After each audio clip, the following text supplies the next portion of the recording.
Profitez de votre programme avec SD Access, marque accession de la Société dauphinoise pour l'habitat, engagée pour des constructions de qualité en Isère. Profitez de votre programme avec Grenoble-Alpes Métropole, la métropole qui s'engage pour l'environnement.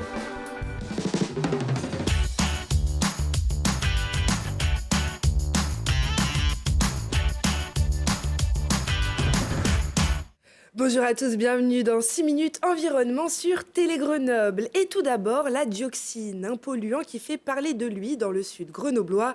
Une étude lancée en 2012 révèle des taux élevés dans les jardins de 500 à 700 habitants, proches des plateformes chimiques de Pont-de-Claix et Jarry.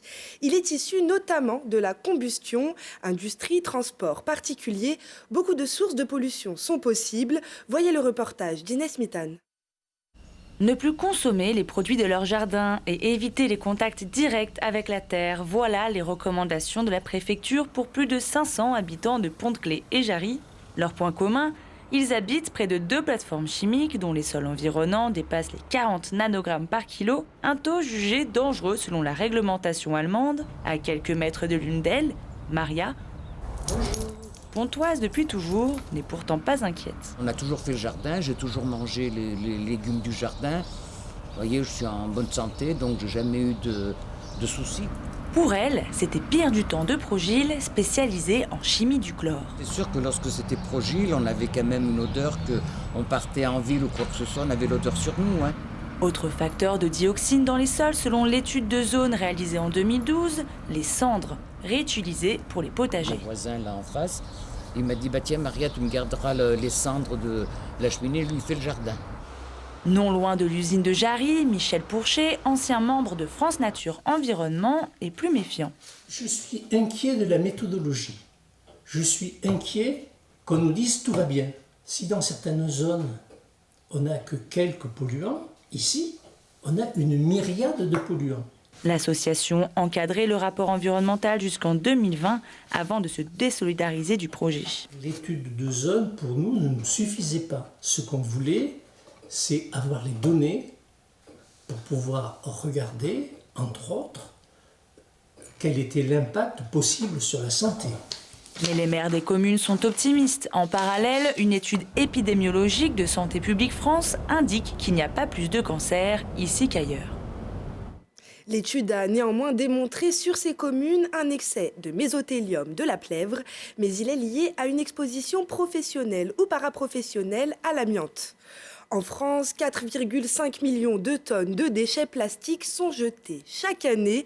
Face à ce constat, 3 entrepreneurs ont lancé le Fourgon, une entreprise qui livre à domicile des boissons dans des contenants en verre consignés. Depuis quelque temps, il est possible de se faire livrer sur le bassin grenoblois. Voici les détails dans ce reportage. Bonjour madame, tenez, c'est votre caisse. Est-ce que vous voulez qu'on la pose à un endroit en particulier? Non, je vais la... Voilà une livraison qui aurait été anodine 40 ans plus tôt, alors que la consigne était encore obligatoire en France. Mais depuis, les emballages à usage unique ont envahi le quotidien. Pour changer les nouveaux usages des consommateurs, le Fourgon propose 300 références de boissons consignées sur son application ou son site internet. Une fois que le client a passé commande, il peut être livré dans les 2 heures selon les créneaux de livraison. Et normalement, ça a été validé sur l'application. Et là, on peut passer à la sélection des produits que le client a demandé. Donc là, on voit, c'est une soupe, 5 légumes. On passe au produit suivant, crème d'asperges. Et on fait ainsi de suite jusqu'à ce qu'on ait complété la caisse en entier.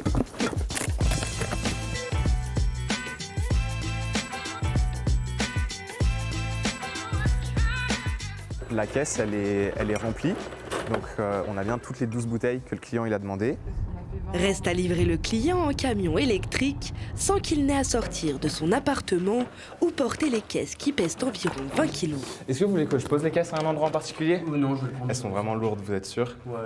J'ai découvert ça hier et je me suis dit que c'était une bonne idée d'acheter par exemple les sodas, tout ça, tout ce qu'on peut acheter en supermarché, le lait, tout ça en bouteille en plastique, de les acheter en bouteille en verre parce que ça coûte pas forcément plus cher et ça fait beaucoup moins de plastique, quoi. On est sensiblement sur les mêmes gammes de prix que dans certains supermarchés sur certaines gammes de prix. En revanche, on sait que sur d'autres gammes, on est moins compétitif. Des prix moins attractifs en raison du service rendu et de la consigne. En plus des boissons, soupes, café et autres sodas, le fourgon vend aussi quelques produits ménagers. Et là, par exemple, on est sur une gamme de détachants textiles, pareil pour un usage quotidien à la maison. Le concept de vente en contenant consigné n'a pas été réinstauré par le fourgon, mais adapté aux particuliers. Quand on va dans un café ou dans un restaurant, très souvent les bouteilles qui nous servent, elles sont elles-mêmes consignées. Et nous, avec le fourgon, on a bénéficié de ce même réseau-là. Pour l'instant, 3 personnes travaillent dans l'entrepôt du fourgon à Grenoble, mais l'entreprise espère à terme atteindre un effectif de 20 collaborateurs. Et chaque bouteille réemployée permet d'économiser 75% d'énergie, 79% de CO2 et 33% d'eau par rapport à une bouteille recyclée. C'est la fin de cette émission. Rendez-vous chaque dimanche à 18h30. Excellente semaine à tous.